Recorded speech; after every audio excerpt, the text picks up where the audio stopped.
Good afternoon. It's that time again for us to share some information about our ancestors and who paved the way for us. We're asking Dr. Shaun come up and give us a presentation this afternoon.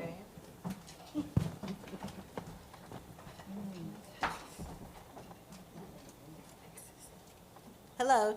Hello. Today, I want to briefly share the story of a woman whose courage reminds us of the power of faith, dignity, and the human desire for her freedom. Her name was Ona Judge, sometimes called Ona Judge. Ona Judge was born into slavery around 1773. She lived in the household of President George Washington and his wife, Martha Washington, and served as a personal attendant to Martha Washington.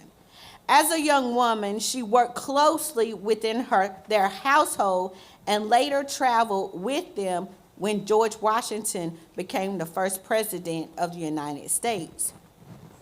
While living in Philadelphia, Ona learned something that troubled her deeply. She discovered that she might eventually be given away as a wedding gift to one of Martha Washington's relatives. That meant she would remain enslaved for the rest of her life. So in 1796, Ona Judge made an incredible, brave decision.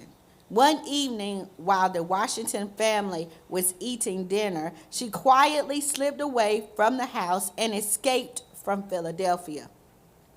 She boarded a ship and made her way to New Hampshire, where members of the free black community helped protect her. Even though George Washington attempted several times to have her returned, Ona refused to go back. She chose freedom, even though it meant living with uncertainty and with the constant threat of being captured. As a freed woman, Ona began building a new life in New Hampshire. She married a free black man, sailor, named Jack Steins, and together they raised 3 children. Life was not easy. They struggled financially, and she lived much of her life knowing that slave catchers could attempt to take her back.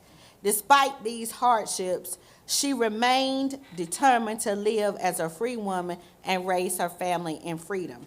Later in life, Ona gave interviews about her escape and her life afterward. When asked why she risked everything to run away, she simply said that she wanted to be free and believed freedom was her right.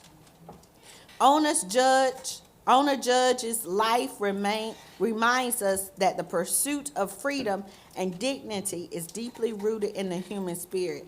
Her courage encourages us to stand for justice, to care for the oppressed, and to remember that every person is created in the image of God. She died in Greenland, New Hampshire at about 75 years old. But what was so different about her, and probably the reason why they wanted her so bad, as I was forced to research her by Trustee Tilly, is apparently she was a very unique looking woman. She was a mulatto. And she had freckles, and she was light-skinned. So that George Washington tried several times to get her back. But I'm sure it was because of her looks that they were dedicated to getting her. Right.